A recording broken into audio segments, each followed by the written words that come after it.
There are so many annoying things in iOS 10 that I wish Apple would fix in iOS 11. Guys, in this video, I wanted to show you 30 features I hope to see in iOS 11. Now, some of these are really cool. Some of them are pure logic, like why isn't that there already? And some to fix annoyances that have been around since the beginning of iOS. Let's go ahead and get into the top 30 features Apple should bring to iOS 11. I think that many of us would agree that a facelift for the home screen is long overdue. We've been looking at the same icons, the same style for the longest time. Apple should mix up the interface, bring a few new elements, make it look a little bit fresher, just mix things up. We've been looking at this for so long already. Any changes would be welcome. And by the way, what you're looking at, this is a live animated home screen. Bring some life to the icons. I think it would be really cool to actually bring new functionality to these icons. Let's say the weather should display the current weather animated. Maps, maybe your current location right there.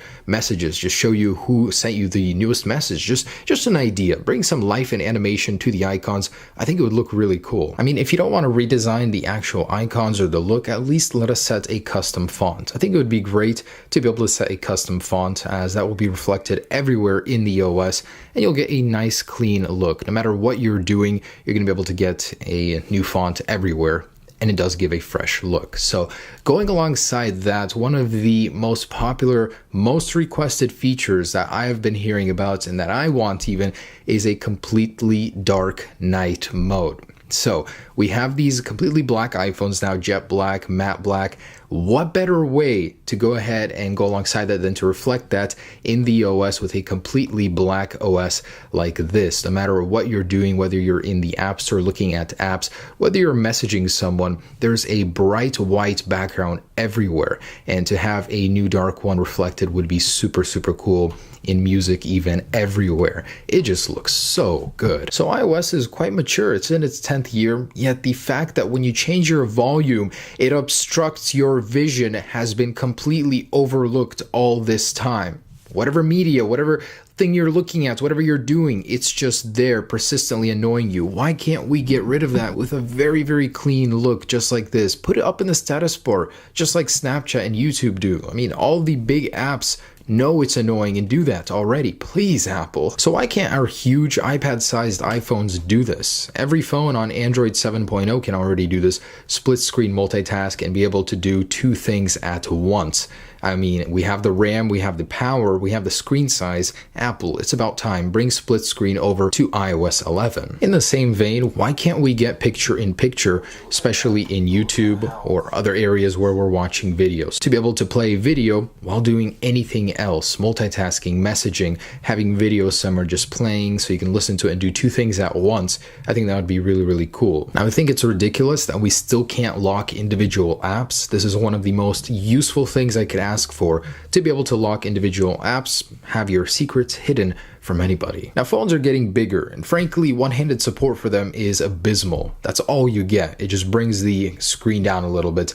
And no easier way to type or anything like that, but we can do this, Apple. It is possible. With an easy command, you can go ahead and shrink the display into one corner and begin to use it just like that. I think it'd be much easier for larger phones. Now, who else watching thinks that Apple should add a low power mode toggle to the control center as well as a data off on switch? Those are the two that I wish were there that aren't right now. And while we're at it with the improvement, allow us to put as many toggles as we want up in here for whichever function that we want. I mean, why limit us to what you guys think we want? And while we're at it again, the control center right now, frankly, sucks. Every time I'm trying to change the volume or the brightness, I'm either swiping between pages or missing entirely. It is so frustrating. How did no one foresee this? Please remove this annoying page system and bring everything back to one page where it can easily be configured without freaking sliding through pages. Also, Night Shift doesn't need a huge toggle like this. Look at how much extra space is there because of it.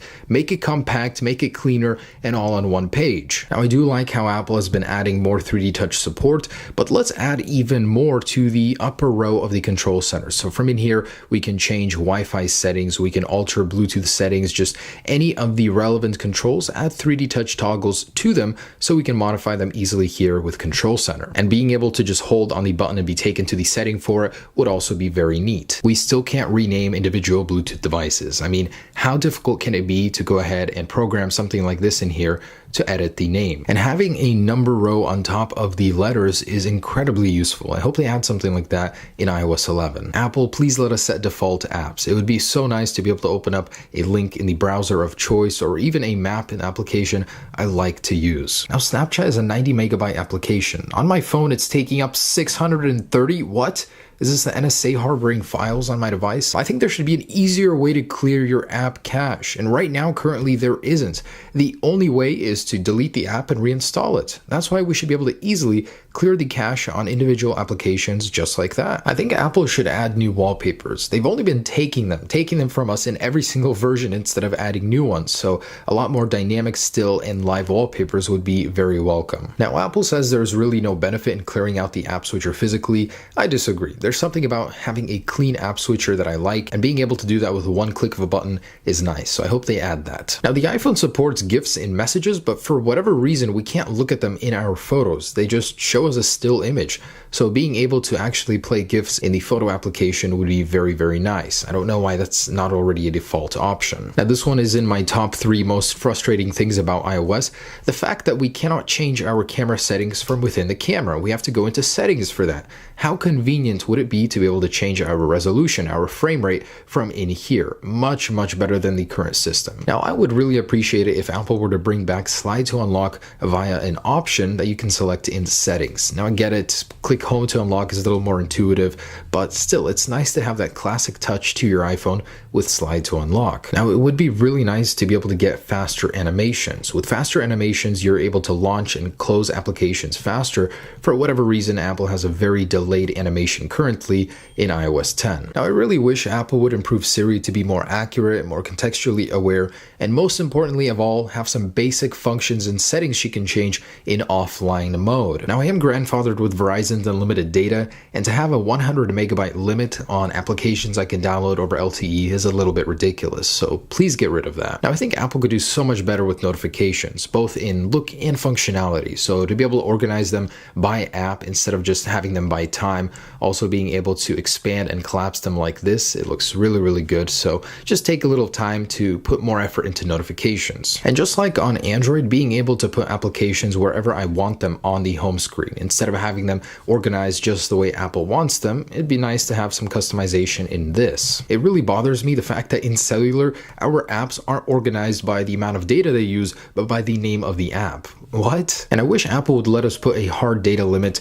on how much data we can use, instead of just being able to monitor it, to actually have a hard stop limit for the people that have tiered data plans. And lastly, a feature all Android phones have that I think Apple should as well is a clipboard for everything you copy. So like this, basically anything you ever copy, you can go ahead and access right here and just paste it easily like that. And there are a few more that I actually collected from you guys from an earlier video that you wanted to see in the next version of iOS. So for users with a larger phone, a 6 or a Plus model, this screen is very hard to navigate. A better one-handed mode would help, but in most areas, whenever there's a menu and we need to go back, the back button is all the way up there, or you have to use the slide feature, which can sometimes be a little glitchy. So it'd be nice if Apple in some way incorporated that back button a little bit lower. You still can't FaceTime in a 4-way chat. There are third-party apps that can do 8-way already reliably, and we can't even do a 3 or 4-way, so I think Apple should add that. Now, this one is a bit of a stretch, but if Apple really wants to be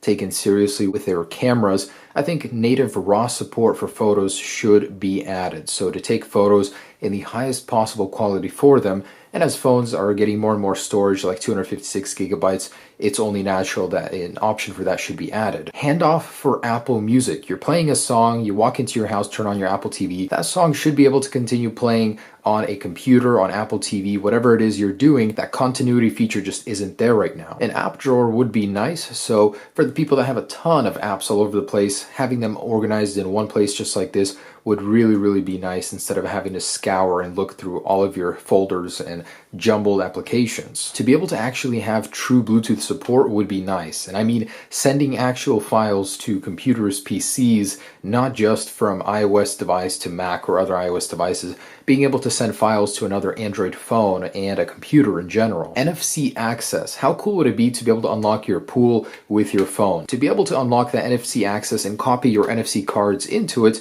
to be able to use in case you don't have your wallet with you. Also, native screen recording. Why doesn't Apple allow us to record our screen? Any third-party app that can do it, Apple removes immediately. And the iPad needs a new OS, custom iPad OS just for the iPads, because right now it basically runs a larger version of the iPhone OS and it's not taking advantage of that huge screen space. It could be so much more advanced. Instead, Apple has a basically blown up version of iOS on it. And also, where's the calculator? To this day, this thing still doesn't have a weather application, calculator, and several others. Why, Apple? And there you go. Those are the things that I think Apple should fix and add to iOS 11. Hopefully you guys do agree. If there's anything I missed, leave it down below. Otherwise, thanks for watching. Have a great day. And we wait until June to see iOS 11. Peace.